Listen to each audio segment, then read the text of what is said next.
Fala pessoal, tudo bem? Hoje a gente vai discutir um assunto muito interessante que seria, será que proteína pode se transformar em gordura? Bom, eu acho que para a gente iniciar a nossa discussão de hoje, nós precisamos separar esse assunto em duas perguntas. A primeira pergunta seria, aminoácidos podem ser convertidos em gordura? Essa seria a primeira pergunta. A segunda pergunta é, o elevado consumo de proteína pode engordar? Porque apesar de parecer a mesma coisa, não é, são coisas diferentes. Então vamos tentar discutir inicialmente se aminoácidos podem ser convertidos em gordura. Então para isso a gente tem que relembrar do metabolismo de aminoácidos. O aminoácido, se a gente lembrar da estrutura do aminoácido, nós poderíamos dizer que ele é um composto formado por duas partes. A primeira parte, um grupo amino, e a segunda parte, alguns livros falam como, por exemplo, o esqueleto de carbono ou grupo carboxilo. Não importa muito para a gente essas definições. O que a gente tem que ter em mente é que ele é dividido basicamente em duas partes. E um detalhe bastante importante também é que aminoácidos não são armazenados no nosso organismo. Não pelo menos da mesma forma que o carboidrato e a gordura. Né? Por exemplo, o carboidrato é armazenado em glicogênio, a gordura é armazenada no tecido adiposo, né? E isso não acontece com os aminoácidos. Não acontece com os aminoácidos basicamente porque o nosso organismo não tem a capacidade de armazenar o grupo amino do aminoácido.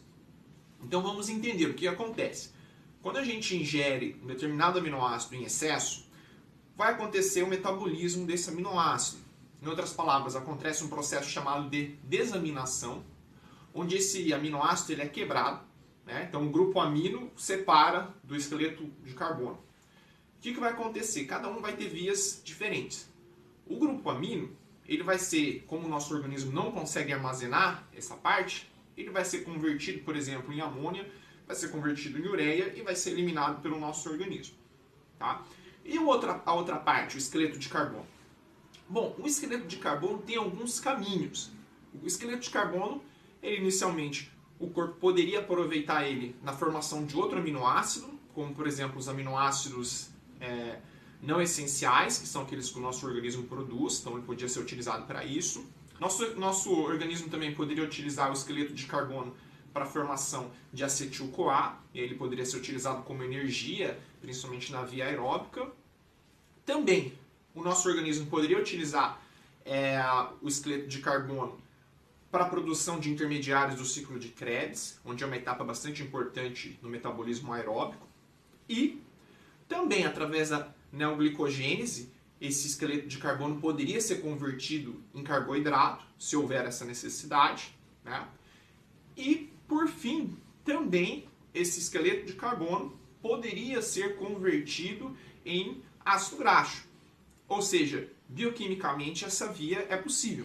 E por mais que algumas pessoas falaram na internet que isso não é possível, para vocês, se vocês não acreditarem em mim, vocês podem pegar, por exemplo, esse livro aqui, de nutrição para o esporte, para o exercício, capítulo 1, ele traz essa temática, que aminoácidos podem ser convertidos em gordura, isso é possível, e também tem outro livro aqui de metabolismo celular e exercício físico, capítulo 8, onde ele trata sobre o metabolismo de proteína no exercício, e ele também traz essa dinâmica que alguns aminoácidos poderiam ser convertidos em gordura. E a segunda parte da nossa questão é, bom João, se aminoácidos podem ser convertidos em ácidos graxos, então o excesso de proteína engorda? Curiosamente, quando a gente vai para estudos crônicos de 6, 8 semanas que investigam um excesso do consumo proteico na composição corporal, a gente observa justamente o contrário. Na verdade, aumentar o consumo de proteína pode ajudar o efeito no emagrecimento, ajudando na manutenção da massa muscular e até mesmo ajudando aí, otimizando a perda de gordura. Alguns estudos sugerem para a gente, por exemplo, o consumo de 2,3 a 3 gramas de proteína por quilo de peso no processo de emagrecimento. Então vejam que curioso, o excesso de proteína, possivelmente, frente às informações que a gente tem até agora na literatura científica, não engorda. E aí, quais são as justificativas? Possivelmente, o excesso de consumo de proteína está ligado ao aumento da saciedade, também está ligado ao aumento do efeito térmico dos alimentos, o que aumentaria um pouquinho o gasto energético e poderia estimular o anabolismo, ajudando na manutenção da massa muscular. Tudo bem, gente? Então, acho que para finalizar, para concluir, é isso que a gente tem que observar.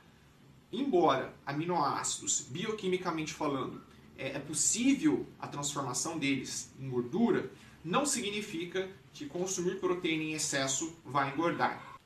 Portanto, gente, a última dica que eu queria dar para vocês hoje é cuidado em extrapolar pressupostos bioquímicos, tudo bem? Uma coisa é a gente estudar uma via bioquímica isoladamente. Outra coisa é a gente observar esse efeito no organismo a longo prazo, porque o nosso organismo ele é feito por várias vias bioquímicas, vários hormônios e várias células que interagem entre si.